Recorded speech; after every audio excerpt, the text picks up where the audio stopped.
las semanas, nuevamente, muy buenas tardes, muy buenas noches, muy buenos días. Como todas las semanas aquí en Fuche Caribeño, en esta nueva temporada, episodio número 2, temporada número 5, y aquí pasándolo bien con el distinguido amigo y querido gestor intelectual, activista, pensador y profesor emérito de la Universidad de Coimbra, nuestro querido amigo Boaventura de Sosa Santos. Boaventura, ¿cómo estás? Bien, considerando las condiciones del mundo, aquí en Portugal ahora estamos en un periodo de celebración de los 50 años de la Revolución de los Claveles y entonces, a pesar del gobierno que tenemos ahora, ser un gobierno de derecha, realmente el pueblo ha celebrado muy ampliamente durante toda la noche de 24 para 25, con grande alegría, y sobre todo el día 25, la Revolución de los Claveles, y con mucha información para los más jóvenes, cómo fue la revolución, cómo fue posible, cómo se realizó, todos los contingentes, y realmente el hecho que fue una revolución exitosa en su primer momento al poder reunir aquí en Europa, después de 48 años de dictadura, implantar la democracia, y una democracia robusta, una democracia que traía en sí misma la idea de un socialismo democrático. Debemos tener en cuenta que la revolución de los claveles tiene lugar un año después de la caída de Salvador Allende. Entonces, que era realmente el gran intento de un socialismo democrático en tiempos más recientes. Entonces, la Revolución Portuguesa tiene esa matriz de intentar, de hecho, de nuevo, combinar democracia y socialismo, y realmente lo intentó durante un tiempo, durante un año, por así decir, pero después la idea de democracia se consolidó, y la idea de socialismo se fue un poco para otros tiempos. No fue posible hacer lo que estábamos intentando de hacer en ese momento. Y debido, tú puedes imaginar, a influencia externa, y en este caso la influencia de los Estados Unidos, como siempre, que habían estado muy activos en Chile para llevar al fin el proyecto de Salvador Allende, y de repente vio en Europa un país que quería de alguna manera lo mismo. Entonces el señor Kissinger se quedó muy nervioso con eso, ¿no? Y la idea es que si los portugueses van a intentar un sistema socialista democrático, los Estados Unidos pueden invadir el país. Bien, aquí la solución fue distinta. Aquí los partidos de la socialdemocracia alemana, en ese entonces era Willy Brandt, ha dicho: señor Kissinger, aquí en Europa hacemos las cosas de una manera distinta. No es con invasión con tropas norteamericanas ni con golpes. Vamos a intentar de ganar las elecciones. Nos den plata. Y realmente hubo mucha plata de la CIA, de la AFL-CIO, para el Partido Socialista Portugués, y en las elecciones siguientes el Partido Comunista, que de alguna manera era un país que estaba bastante fuerte después de la revolución, porque fue el único partido que luchó en contra del fascismo, perdió las elecciones. Y después fue lo que sabemos, una democracia, digamos, de tipo europeo, socialdemocracia, como llamamos los partidos socialistas, y celebramos ahora los 50 años. Y eso es bueno para un país que hace poco tiempo tenía más tiempo de dictadura do que de democracia. Y por eso estamos felices, por eso es un momento histórico, digamos, agradable. Muchos amigos de varias partes del mundo, de Brasil, han estado aquí en mi pueblo, han venido aquí esta tarde para estar conmigo, y recordarmos un poco las cosas de la participación que tuvo, que hice a partir de la universidad para lograr realmente esa posibilidad con los movimientos sociales. Entonces, ese es un tiempo. Mas eso es un pequeño país de 10 millones de habitantes que no es problemático, pero como tú ves, los problemas van surgiendo en esta región del mundo, de lo que está pasando con, o que casi pasó con Pedro Sánchez en España, que es básicamente lo que pasó con el primer ministro portugués. El primer ministro portugués fue una mera mención del Ministerio Público, de que puede haber corrupción y él se dimite. Pedro Sánchez, que probablemente ya aprendió un poco con el primer ministro portugués, decidió no dimitirse de inmediato y dejar para lunes la decisión. Y parece que no va a dimitir. Entonces, estamos en un proceso de mucha instabilidad en Europa, que te digo, de un avance de fuerzas de derecha y de extrema derecha. Después de nosotros en este momento en Portugal tenemos uno de los más grandes partidos de extrema derecha. De un día al otro. No teníamos. En 2008 no teníamos. Hasta ahora tenía unos diputados muy marginales. Ahora la tercera fuerza política en Portugal. Extrema derecha, como Vox en España. Entonces, hay aquí todo este idea de que la extrema derecha crece globalmente. No es un proyecto nacional, es un proyecto global muy bien organizado y que está con muchas fuentes y tenemos mucha información sobre cómo se está desplazando, digamos, en el mundo, en América Latina, por supuesto, y aquí en Europa. Entonces, mira, esto es todo un ambiente que nos lleva a nuestro tema que tú querías que yo tratara de la guerra de Ucrania y que obviamente es parte de todo esto, ¿no? Es parte de todo esto que está pasando. Aquí en Funche Caribeño tenemos esta introducción majestuosa del compañero Ventura Sousa Santos hablando de la Revolución de los Claveles de 1974. Cuando yo empiezo a conocerte a ti, hay dos trabajos que leí y uno fue de la Revolución y otro fue de las cartografías de justicia. Exactamente. Un artículo muy viejo tuyo. Y después habré leído algunos de tus poemas, porque tú escribes o escribías poemas y estaban relacionados a ese momento. Ahora aquí desde Puerto Rico, porque tú estás en Coimbra, Portugal, pero nosotros en Puerto Rico le hemos puesto atención a la celebración del evento y me apareció, vi una foto, hubo un desfile de soldados en tanques con los claveles. ¿Esto pasó ahora o es una foto vieja? Eso estuvo muy bonito. Fue una recreación, digamos, de todo. Y entonces eso quedó muy bien. Así que sería bueno que nos explicaras qué es el concepto de socialismo democrático, porque Allende tuvo un socialismo democrático y le dieron un golpe de Estado.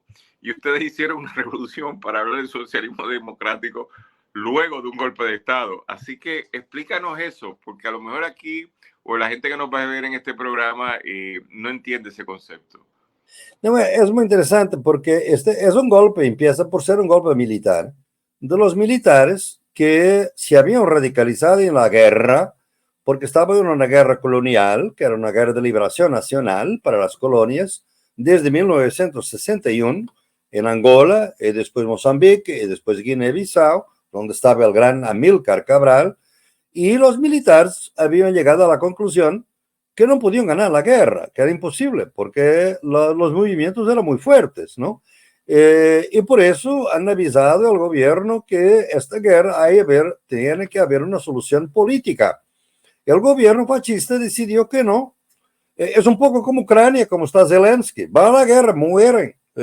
Realmente el orden del primer ministro portugués en ese entonces fue, ustedes sigan en la lucha, pero no tenían medios realmente, porque Amílcar Cabral había recibido de la Unión Soviética los misiles terrestres que derrumbaban los aviones portugueses. Y los aviones eran la superioridad técnica de la guerra de los portugueses, era tener aviones que Amílcar no tenía, pero Amílcar tenía los instrumentos para destruir los aviones. Entonces, era una situación desesperada y los militares llegaron a la conclusión, si no podemos acabar con la guerra por una negociación, vamos a acabar con el gobierno. Y fue el golpe, básicamente. El problema es que el golpe surge en un momento de que hay una gran deseo de democracia en Portugal, de libertad, después de 48 años de dictadura. Cuando los tanques y los militares ven para la calle y ven lo que van a hacer, que es realmente pedir la rendición del primer ministro, el pueblo se junta a ellos y empieza a celebrar con ellos. Y para los militares es casi una sorpresa, porque no estamos esperando que el pueblo viniera allí. Y entonces no hay fuego casi, no hay muertes, hay una celebración, hay momentos de tensión, porque el ejército estaba inicialmente dividido, pero después hay un momento en que realmente los capitanes que dirigían el golpe lograron neutralizar las fuerzas muy bien a través de un gran militar que ya murió, llamado Otelo Saraiva de Carvalho, que organizó todo el golpe y lograron, de hecho, que el éxito del golpe. Y el pueblo vino a celebrar. Y entonces es cuando una señora, que ahora tiene 90 años, pero acaba de ser decorada por el presidente de la República, que tuvo la idea de poner un clavel en la espingarda del soldado. Y de repente este clavel se quedó como el símbolo de la revolución y en los días siguientes ya eran claveles por todo lado. O sea, fue ese tipo de celebración. Bien, cuando lo ocurre, ¿quién había conducido la guerra, la lucha antifascista en Portugal? Solamente un partido, el Partido Comunista. Álvaro Cunhal, el gran líder del Partido Comunista portugués, tuvo 37 años preso, ¿no?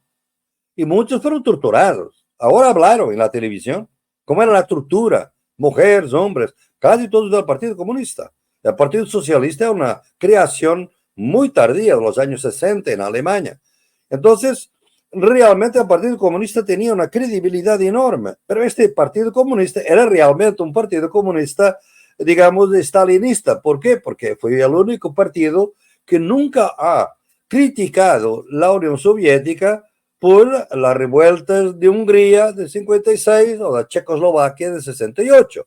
O sea, ha siempre defendido el régimen soviético. Y nosotros, muchos demócratas como yo, no creía. Yo había estado en Alemania, yo había estado pasado 2 años, casi 2 años en Berlín Occidental. Mi novia era de Berlín Oriental, y entonces yo pasaba el muro de Berlín, a veces 2, 3 veces por semana para visitarla, porque los extranjeros podrían visitar a Berlín Oriental, soviético, digamos, desde que no se quedara por más de 24 horas. Yo vi lo que pasaba el otro lado del muro. Y te digo, si esto es lo que es el socialismo, no lo quiero. Había hambre, había dificultades de abasto, había productos que yo llevaba de Berlín Occidental para ella, para sus padres, tabaco, chocolates y otra cosa. Entonces, este no era un régimen que queríamos, y por eso la idea de socialismo democrático era una combinación de gente de izquierda que pensaba que era posible. En ese entonces, tú te recuerdas que en ese entonces se hablaba mucho de las diferentes, se hablaba del marxismo occidental. ¿Qué era eso? El marxismo occidental era un intento de combinar la idea democrática de diferentes partidos con una idea socialista robusta. No era una socialdemocracia, era un socialismo robusto. ¿En qué consiste? Lo primero fue la reforma agraria, o sea, ocupación de las propiedades, de las grandes propiedades en Alentejo, en la parte sur del país. Esa ocupación se hizo de una manera muy pacífica porque gran parte de las fincas estaban abandonadas porque eran rentistas, era un latifundio rentista. Los dueños vivían en Lisboa de una renta de gente que le trataba de las tierras, etc. Entonces la gente se juntó y ocupó muchas fincas en Alentejo y empezó un proceso de reforma agraria. Después había muchas casas que estaban vacías porque la gente no tenía plata para pagar la renta, porque eran caras. Y entonces la gente dice, mira, si hay tantas casas vacías y tanta gente sin casa, vamos a ocupar. Y los militares ayudaron eso. Los militares estaban con la gente del pueblo. Entonces, ese es un periodo muy interesante porque es pacífico. Nadie pone en cuestión la idea de la democracia representativa, ni mismo el Partido Comunista, ¿no? A pesar de decir que es una democracia burguesa, etcétera, etcétera, etcétera. Pero la derecha, los partidos, la idea es tan fuerte, Daniel, que los partidos de derecha se declaran socialistas. El socialismo cristiano. Entonces dice, nosotros somos socialistas cristianos. O sea, la idea de que los bienes de producción, sobre todo las grandes fábricas, las grandes tierras, deberían tener un control público, pero no necesariamente estatal. Y debería ser participativo, organizado, como un tipo de cooperativas, como Mondragón en el País Vasco, si tú quieres, ¿no? Algo así semejante, ¿no? Entonces la idea de cooperativismo era muy fuerte, pero un cooperativismo socialista, digamos. Y ahí fue una lucha durante un año, porque cuando si hubo nacionalizaciones de grandes empresas, por ejemplo, y ahí la extrema derecha, que había sido derrotada, empieza a organizarse. No se sabe si con colaboración extranjera, y lo que van a hacer es incendiar las sedes del Partido Comunista. El Partido Comunista estaba en todo el país y muchas sedes fueron incendiadas. Eso creó temor en la gente. ¿Qué va a pasar? Y esto va a ser violento. Hasta ahora la revolución no fue violenta, pero puede ser violenta, ¿no? Y hubo una muerte o dos en esas ocasiones. Entonces los propios militares se dividen entre un grupo militar más radical, más socialista, y un grupo menos radical. Todos querían democracia, pero menos socialista, y si era necesario sacrificar la idea de socialismo, por lo menos vamos a mantener la idea de democracia. Y este grupo va a ganar en 25 de noviembre del 75. O sea, ya un año después de un poco más, tenemos un contragolpe, si tú quieres, donde la parte socialista se queda de fuera. De hecho, hay un intento en ese entonces de algunos militares más de derecha de prohibir el Partido Comunista.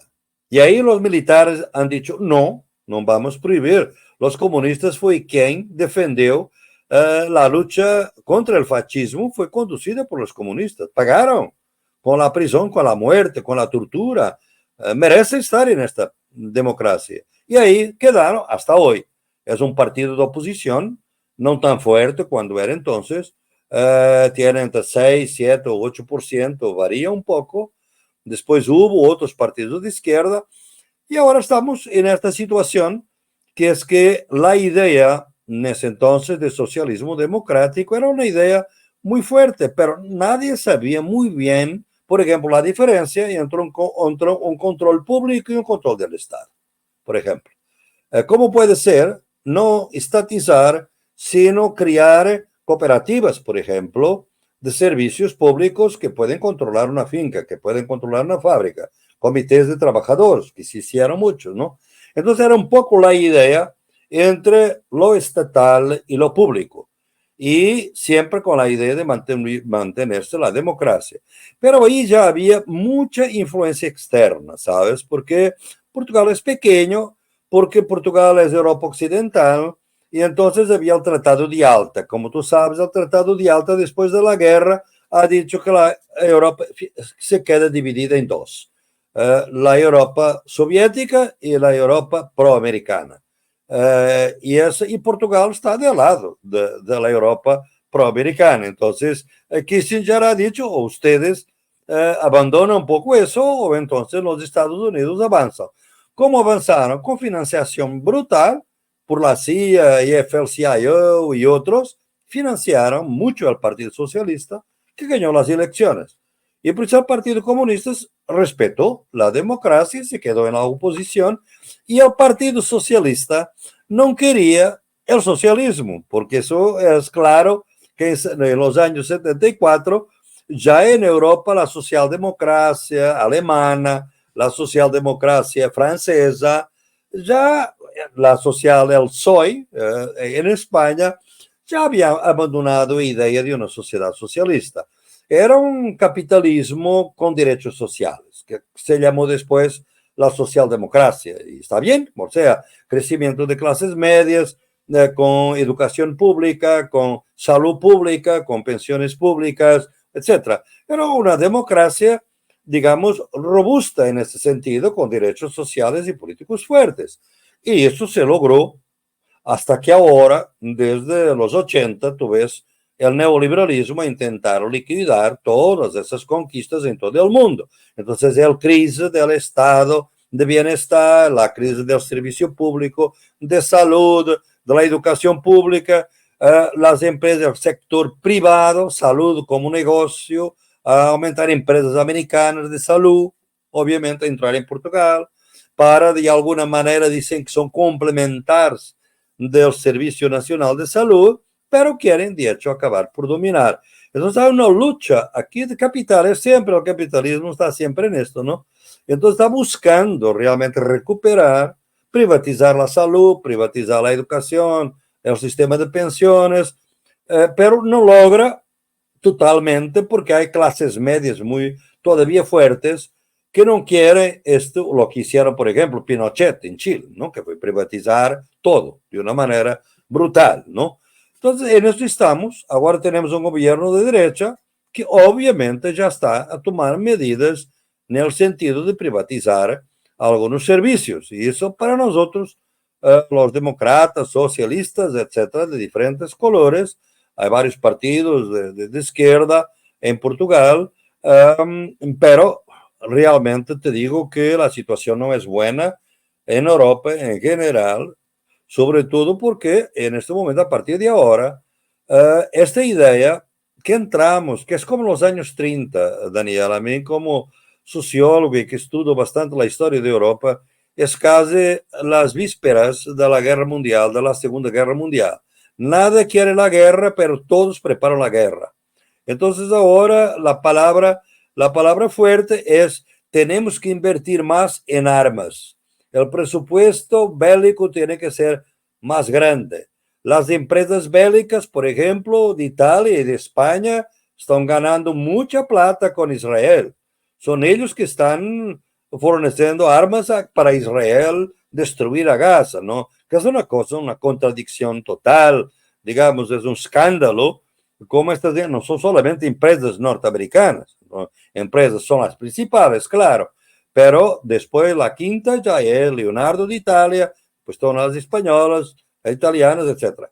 Entonces, estamos en una situación de preparación para la guerra. Y esto todo empezó con la guerra de Ucrania, obviamente, provocada por los Estados Unidos para de alguna manera crear una lógica que es siempre cada vez más para la guerra. Y Ucrania se va a destruir. Ucrania está a perder la guerra, obviamente. Bueno, me aclaraste lo de Portugal y te agradezco mucho porque es un tema, es una revolución que hay que siempre rescatar, por una revolución que fue muy interesante porque fue desde los sectores populares diversos, es decir, desde los sectores de un ejército que nunca es la burguesía, trabajan para la burguesía, pero es otra cosa, a una gente del pueblo que estaba planteando otras cosas. Y eso me gustó la aclaración y a la gente que nos está escuchando aquí en Funche Caribeño, como Ventura Sosa Santos, quien, qué bueno que sigue con nosotros porque participó en la revolución del 74 y está aquí en esta conmemoración del 50 aniversario. Pero el problema, uno de los problemas de esto, que es la violencia, la guerra del Estado, hoy tenemos otro, que es donde lo habíamos dejado hace unos meses atrás, la última vez que hablamos, que era discutir la situación de Ucrania. Tú dijiste algo que es verdad, la narrativa ahora que se impone en los estados europeos es hay que armarnos porque vamos para la guerra. Y eso es una lógica muy extraña porque están creando un nuevo enemigo, que es que Rusia los va a invadir a todos y ahora hay que armarse preventivamente y después habrá que atacar a Rusia, vendrá algo así. Pero trajiste un segundo tema que me parece muy interesante, que es de la industria armamentista, y, y esto después lo relacionamos con las protestas en Estados Unidos, pero esa industria armamentista de Italia, como por ejemplo, de España, por ejemplo, están produciendo armas para el Estado de Israel, que está matando a los palestinos, que ya es un genocidio, ya yo no sé cómo explicarlo, ya es un genocidio abierto, ¿entiendes? Y dentro de esa conversación, lo bueno es que hemos dejado de querer ser espectadores. Y a nivel global, la gente en sus distintas manifestaciones están diciendo yo no voy a ser un espectador, es decir, un cómplice de ese genocidio. Por lo tanto, la narrativa es de guerra, de destrucción. Y esa narrativa empieza ahora mismo en Europa, que cambiaron el discurso y están hablando que hay que prepararnos militarmente para una guerra que no sé contra quién es, porque nadie los está invadiendo, pero ellos dicen que tienen que ir a la guerra. ¿Cómo está la situación en general en Europa ahora? ¿Cómo la ves tú? Mira, yo lo veo con bastante tristeza y con algún escepticismo de que realmente me parece que las cosas son malas porque sobre todo Europa nunca ha sido bastante unida, como tú sabes, y la Europa no ha sido muy unida porque cuando después, sobre todo después de 91, con el fin de la Unión Soviética, entran los países de Europa del Este. Y los países de Europa del Este tienen una lógica muy distinta. Tuvieron luchas fraternas con Alemania, con Rusia muy fuertes, Polonia, Hungría, por ejemplo. Esta región de la Europa Central y del Este fue siempre una región de guerras, de invasiones. Polonia ya cambió de frontera no sé cuántas veces en el mundo. Parte de Ucrania, ya tuvo parte de Polonia, fue de Ucrania, etcétera, y viceversa. O sea, realmente hubo cambios en cuanto a las fronteras. Aquí en Europa Occidental eran más estables y son estables. En Europa del Este hubo, desde el siglo XIX, obviamente, cambios. Y esto ha creado una heterogeneidad que hasta ahora estaba neutralizada. ¿Por qué? Porque no se hablaba de guerra. Europa no hablaba de guerra porque la seguridad de Europa, digamos así, está garantizada por la NATO, por la OTAN, por la NATO, ¿no? Ustedes dicen OTAN, no sé que en Puerto Rico sea NATO o OTAN, pero es lo mismo, ¿no? O sea, los Estados Unidos garantizan la seguridad de Europa. Entonces, no necesitamos, producimos armas, pero no necesitamos de comprar armas, de tener un presupuesto. Y la prosperidad de Europa fue que la plata de los impuestos podría ser canalizada para políticas sociales. Eso fue donde surgieron las clases medias europeas. Y el bienestar de Europa es obviamente producto de dos cosas.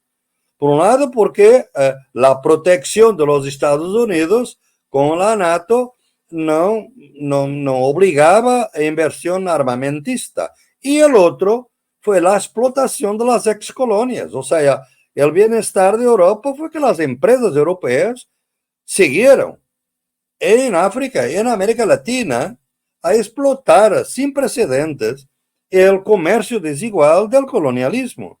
El colonialismo no terminó con las independencias, cambió de forma, pero de hecho, todo el bienestar, ¿dónde venía?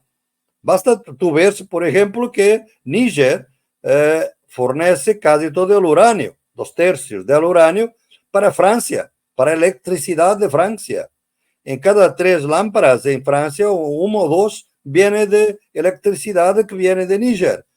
Níger ha fornecido el uranio a Francia, pero Níger no tiene electricidad en las casas. Esto es colonialismo puro, porque los franceses, cuando dieron la independencia, Claro.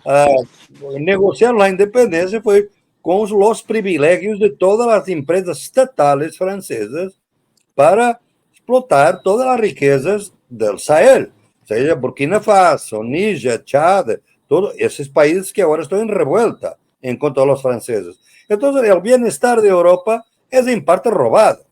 Tendremos que reconocerlo. Es parte de un robo colonialista que fue posible. Pero realmente ahora las cosas son distintas. Son distintas ¿por qué? Porque por un lado, obviamente que con la guerra, el enfrentamiento entre Estados Unidos y China, que esta guerra de Ucrania es con China, básicamente, no es con Rusia. El rival, el enemigo es China. Lo que es necesario es neutralizar el aliado principal de China, que es Rusia. Y Rusia tiene 6.000 kilómetros de frontera con China. Entonces es necesario bloquear la frontera y no dejar que China pase para Europa.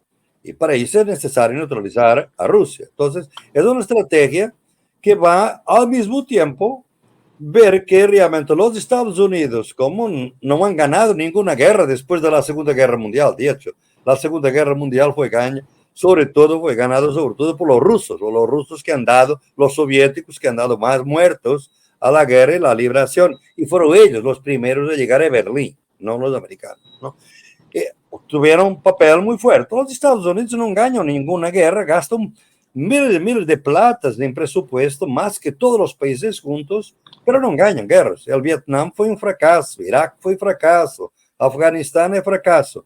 Entonces ahora estamos a ver que la NATO puede ser un fracaso, porque la Rusia está ganando la guerra a Ucrania, porque los Estados Unidos no tienen condiciones internas para enviar tropas, porque los norteamericanos están hartos de que sus hombres y mujeres sean muertos en guerras. No quieren.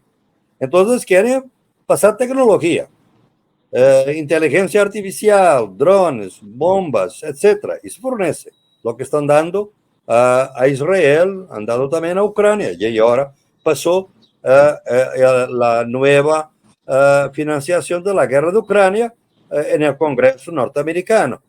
Pero Ucrania no tiene gente. La gente se fue de Ucrania. Muchos muertos, mucho más que los pensamos, y otros huyeron. Y ahora Ucrania está intentando pedir a los jóvenes que reentren, porque va a cancelar sus pasaportes si no vuelven a Ucrania. Y los jóvenes están en Portugal, están en Francia, están en Polonia, están en Hungría y no quieren volver, porque saben que van para morir.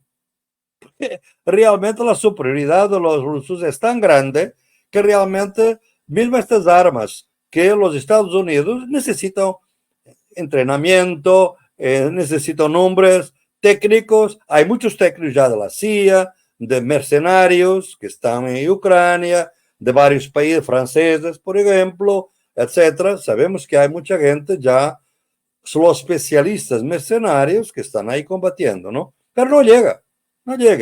Y por eso todo lleva a pensar que Ucrania va a perder esto y algo va a pasar cuando termine el mandato legal de Zelensky, porque Zelensky, su mandato presidencial termina próximamente, en los próximos meses, y por eso debería haber elecciones.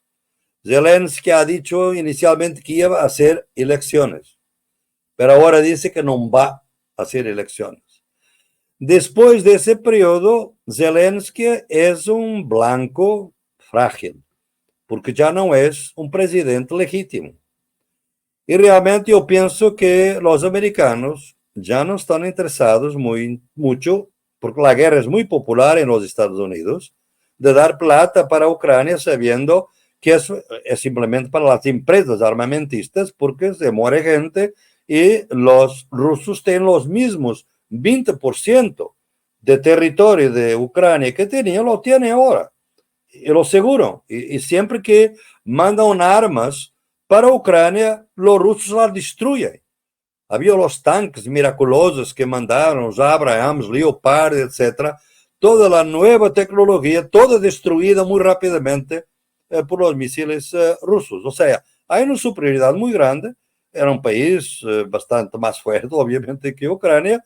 Tiene recursos enormes. Su economía está fuerte, al contrario de las economías europeas. La economía rusa, la alianza con China es ahora mucho más fuerte. Y entonces Rusia está dejando a Europa más pobre, porque Europa recibía el gas y el petróleo de ruso por un precio que era 4 veces más barato que el petróleo y el gas que recibe ahora de los Estados Unidos. Y por eso las empresas alemanas están cayendo una tras de otra. Entonces es una crisis en Alemania sobre todo, que es preocupante porque es el motor económico de Europa. La crisis es muy clara. Entonces hay un deseo de terminar la guerra y pienso que ahora los Estados Unidos hay fuerzas. Los Estados Unidos están divididos entre los neocons, los neoconservadores, que sabemos que quieren la guerra hasta el último ucraniano. O sea, no es el último americano, es el último ucraniano. Y los rusos están siguiendo su táctica y están destruyendo todo lo material bélico que el occidente manda para Ucrania y avanzando lentamente hasta esperar que Zelensky deje de ser un presidente legítimo. Después no sabemos lo que va a pasar. Entonces, la guerra comienza acá y de repente tú tienes otro frente, que es Israel. Israel es del otro lado de la guerra de Ucrania. Es la idea de los Estados Unidos siempre las guerras proxies, ¿no? A través de otros. Es a través de Ucrania, ahora a través de Israel, para mantener una hegemonía en Oriente Medio, ¿no? Y eso también puede ser un desastre total. Y aquí, Daniel, hay una cosa que te quería que tus espectadores o oyentes pueden escuchar y querer entender. ¿Por qué que Europa, hasta 2, 3 años, era el gran continente de la paz, por un lado? Fue en Europa que se organizaron los más grandes movimientos por la paz en contra de la guerra de Irak. 15 millones de personas en la calle y ahora no hay movimiento de paz en Europa. Segundo, Europa era el continente de frontera en la transición ecológica para energías limpias, para evitar el colapso ecológico. Europa siempre más adelante de los Estados Unidos. Vino la guerra, acabó el discurso. Ahora se habla de petróleo, del nuclear de nuevo. O sea, la lucha ecológica desapareció. Yo te debo decir, no me gustan de teorías de conspiración, pero la guerra fue la manera más eficaz del capitalismo de eliminar la amenaza ecológica que estaba a ser muy fuerte para controlar la explotación de la tierra, la minería, etcétera, la extracción de gas, todo eso de petróleo, para irnos para energías limpias. Ahora vino la guerra, ya no se habla de eso. O sea, esto fue de un día al otro y nadie lo nota porque no se ve las noticias, la gente ya no escucha las noticias ecológicas, que hasta 2 años es la gran preocupación de los europeos. ¿Cómo se va a hacer la transición energética, no? O sea, el capital tiene recursos enormes para controlar y yo pienso que en este momento es la guerra y es por eso que pienso que estamos a camino de una tercera guerra mundial y que no sabemos muy bien cómo va, o sabemos cómo va a comenzar, pero no sabemos cómo va a terminar. En 1914, Daniel, cuando la guerra empezó, ¿sabes lo que decían el Kaiser en Alemania? Decían, sí, esto va son unos pocos meses. La Navidad ustedes ya están todos en la casa. Una cosa de meses. Fueron 4 años y millones de muertos. Las guerras sabemos cómo comienzan, nunca sabemos cómo terminan. Entonces, ese es el temor de una guerra nuclear que puede, obviamente, destruir la humanidad. Esto es una cosa muy seria y yo pienso que los estudiantes ahora en los Estados Unidos, que están tan movilizados, que es muy lindo de ver, en contra del genocidio de Gaza, han visto que este genocidio es más que eso. Es una amenaza también de guerra más amplia, que ahora puede ir a Irán, obviamente, ¿no? Entonces, están sabiendo que tú estás encontrando en los Estados Unidos, mira, Daniel, esta contradicción.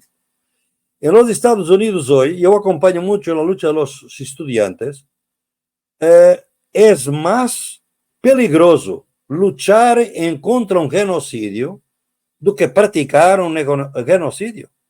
O sea, Israel está cometiendo un genocidio claro a toda la gente. Pero es más peligroso es luchar en contra del genocidio, porque la policía está suspendiendo los estudiantes, expulsando las universidades por orden de Israel. ¿Quién manda en los Estados Unidos? ¿Estados Unidos o Israel? Netanyahu ha dicho a Biden, pare con los protestos, que son antisemíticos. Mira, Netanyahu es fascista, es un neonazi, básicamente. Tú no puedes ser víctima para toda la vida. Como ellos dicen que son víctimas, no, es un agresor.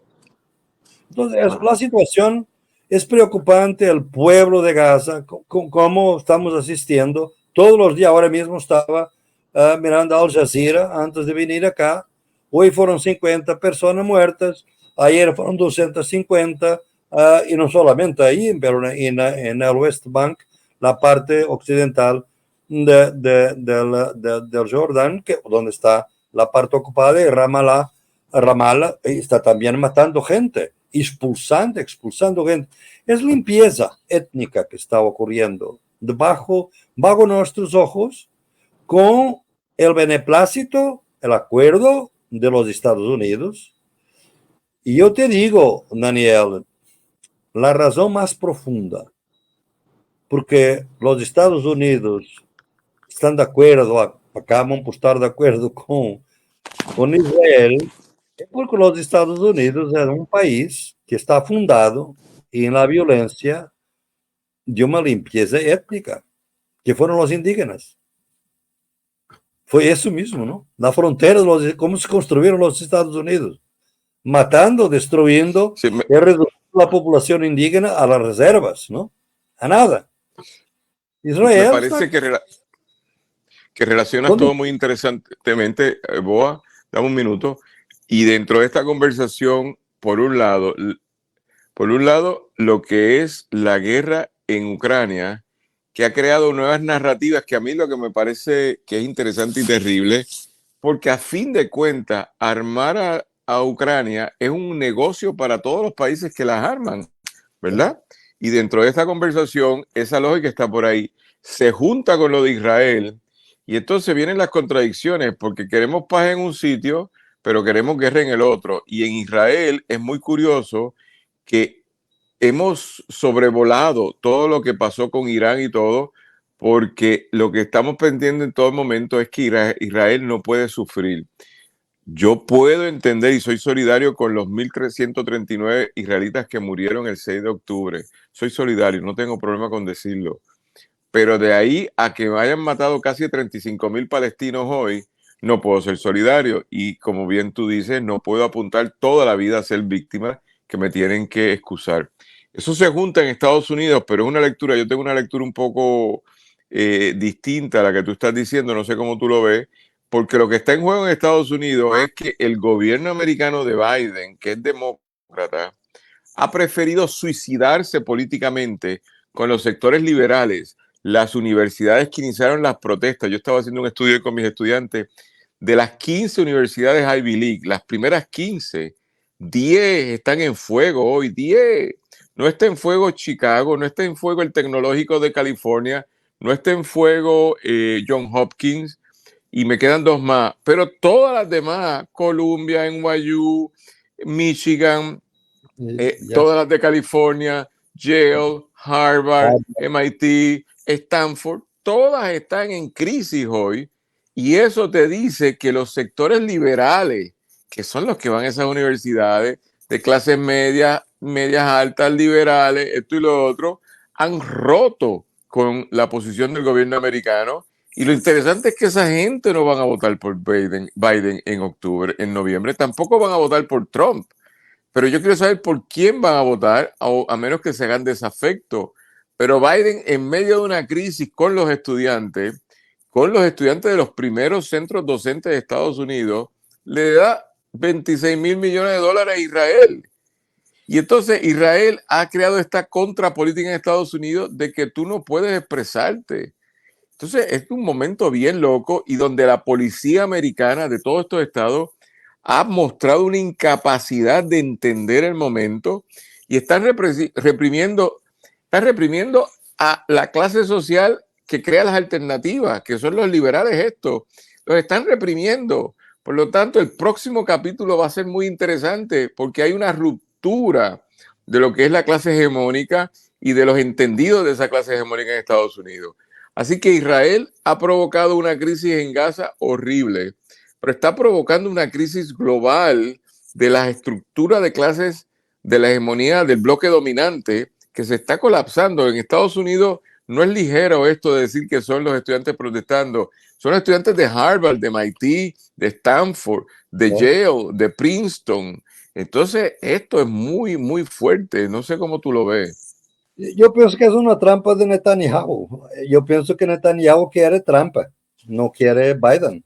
Y por eso él está haciendo todo para que Trump gane las elecciones. Básicamente es eso. Él prefiere a Trump porque sabe que Trump ha pasado la capital para Jerusalén, sabe que Trump puede terminar con la guerra de Ucrania. Sí, puede. Él ha dicho que necesitaba de un día para terminar la guerra de Ucrania, ¿no? No le interesa. Pero Israel no. Entonces, Netanyahu no le gusta a Biden. Esto es una trampa. Esta gente sabe lo que está haciendo, ¿no? Realmente, y Biden, que es un hombre en decadencia mental, física, etcétera, no se ha dado cuenta de esto, sobre todo la brutalidad policíaca, por decir que ahora son los rusos, Hamas e Irán que están a financiar a los estudiantes. O sea, no hace sentido. ¿Cómo se puede decir que es el Hamas y Irán que financian, y los rusos y la China? Tú ves, depende de los periódicos que tú lees. Tú lees Wall Street Journal, Hamas y Hezbollah, etc. Los otros dicen Irán y dicen China. O sea, los estudiantes son infantiles que están a ser manipulados por potencias extranjeras para protestar. Y los estudiantes están muy racionales a pedir que se deje de invertir y que se boicota a Israel por un genocidio. Nada menos que eso, es un genocidio, punto. Entonces, esto es lo más racional. Es mi esperanza en los estudiantes norteamericanos, es esa, ¿no? Y ahora no son norteamericanos, ya están en Francia, están en Europa, están en Australia, está por todo lado. O sea, hay aquí una revuelta de los estudiantes que realmente, ¿dónde estaban activos? Estaban activos con la guerra, con la lucha ecológica. Y de repente, ahora vemos que esta lucha encuentra un genocidio, y muy bien, porque Gaza, Palestina ha sido en los años 70, 80, Palestina era parte de los movimientos de liberación de las naciones, en contra del capitalismo, en contra del mundo eurocéntrico, etc. Palestina, la frente, y eso es muy bien analizado por Eduardo Said, era realmente una potencia, una parte de un gran grupo más amplio. No estaba abandonada. Después fueron fragmentando el mundo árabe, que como tú ves, el mundo árabe no se mueve en favor de Palestina, solamente Irán. Tú no ves nada más que eso, ¿no? El resto quiere tratar de sus negocios, ¿no? Con Israel. Y el mismo iba a hacer un acuerdo con Israel para realmente finalizar con la cuestión de la Palestina, Arabia Saudita. Ahora ya no hay acuerdo, pero por la guerra los Estados Unidos están destruyendo a Gaza. Pero no van a destruir a la Hamas. Hamas es un partido de liberación nacional. O sea, yo en mi vida, Amílcar Cabral era un peligrosísimo terrorista en Portugal en 1973.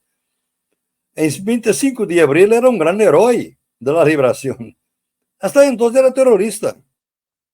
Hamas es en este momento la frente de resistencia del pueblo palestino. Y la frente de resistencia tiene que cometer, obviamente, lucha armada cuando no hay la posibilidad de otra lucha.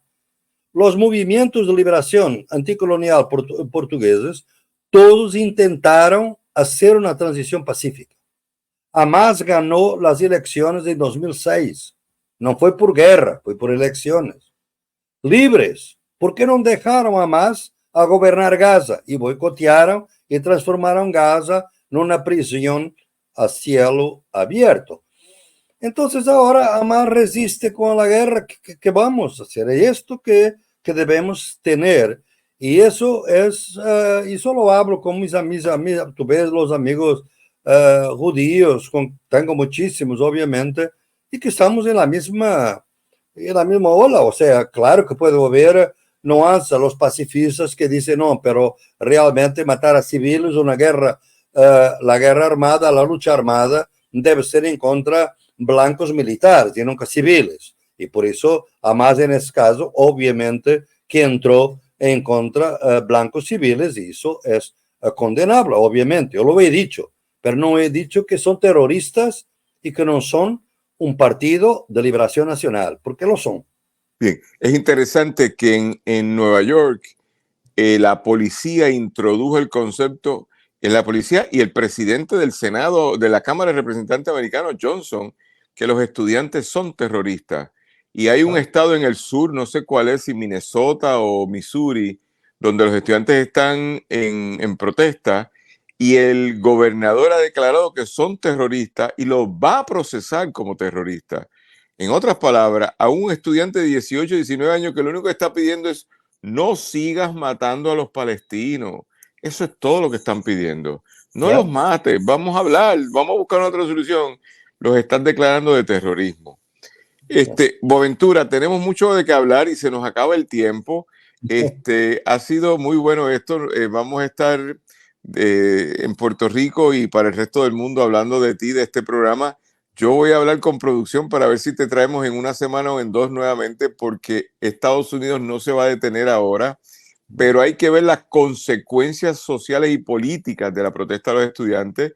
Yo analizaba en una de mis clases en la Universidad de Puerto Rico hoy que es muy cercano a la ruptura por la formación de clase de los protagonistas de la década del 60, los blancos americanos que se hicieron hippies, que eran pacifistas, que creían en el sexo y que creían en las drogas, rompieron culturalmente con la hegemonía previa de la misma clase, pero la previa. Hay que ver lo que pasa ahora. Te doy las gracias por haber estado con nosotros hoy. Volveremos pronto. Este es Funche Caribeño con Daniel Nina. Gracias al equipo de producción, María Miranda, Adrián Ciaca Pérez, Alejandro Ortiz Arraiza en la producción general. Que les habla Daniel Nina, nuestro invitado de honor, Boaventura de Sosa Santos. Tenemos que volver, tenemos que seguir hablando, porque nos queda como 2 horas para seguir hablando, pero vamos a parar ahora. Mañana a las 2 de la tarde estamos en el Festival de Claridad con Sandra Rodríguez Coto, transmitiendo desde allá sobre literatura y periodismo. Y el lunes, como siempre, a las 6 de la tarde en el programa Cultura 7D. Le damos las gracias por estar con nosotros en la noche de hoy y volveremos pronto. Gracias, Boaventura. Seguimos conversando. Que estés bien. Gracias, gracias.